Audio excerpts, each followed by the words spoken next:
Sziasztok, Oli vagyok, és ebben a mai videóban origami hajtogatást csinálunk.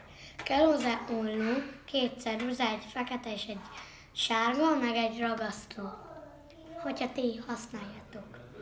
Na, de akkor egy kutyát fogunk csinálni. Láthatjátok, hogy itt is van ez a kutya. Ilyet fogunk csinálni. Igazából nagyon könnyű, csak hát figyeljetek.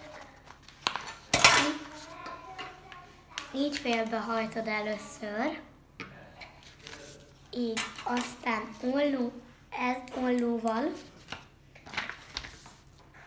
Így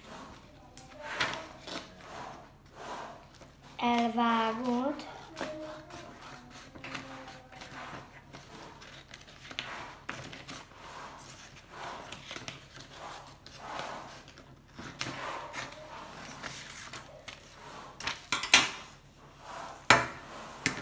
És akkor ezt kinyitod utána. Nézzétek, felhajtsátok ide. Aztán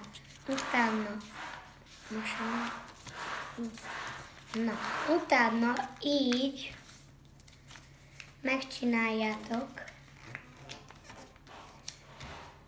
Így, láthatjátok már itt a füle, meg a füle, csak a füle. Aztán utána csináltok egy karikát, 2 karikát, meg egy szemöldököt. Aztán így csináljátok. Látjátok, én itt tartok, ti hol tartotok. Aztán utána csinálsz egy ilyet, meg egy ilyet. Igazából nagyon könnyű az egész.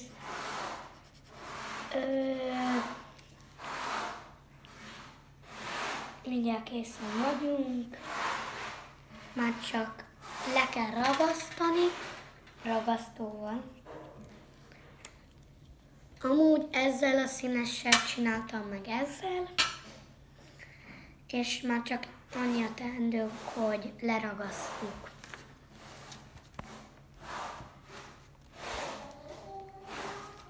Amúgy itt van anyukám is.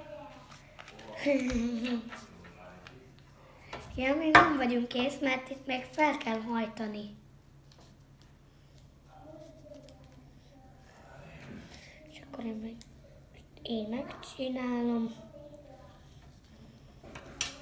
És igazából ezt is leragasztjuk a száját. És akkor ennyi milyen lett. Ilyen cuki. Meg van több is, ez is van, meg még van egy nem. Igen, ezek vannak. Igazából ennyi lett volna ez a videó. Én Oli voltam. Sziasztok!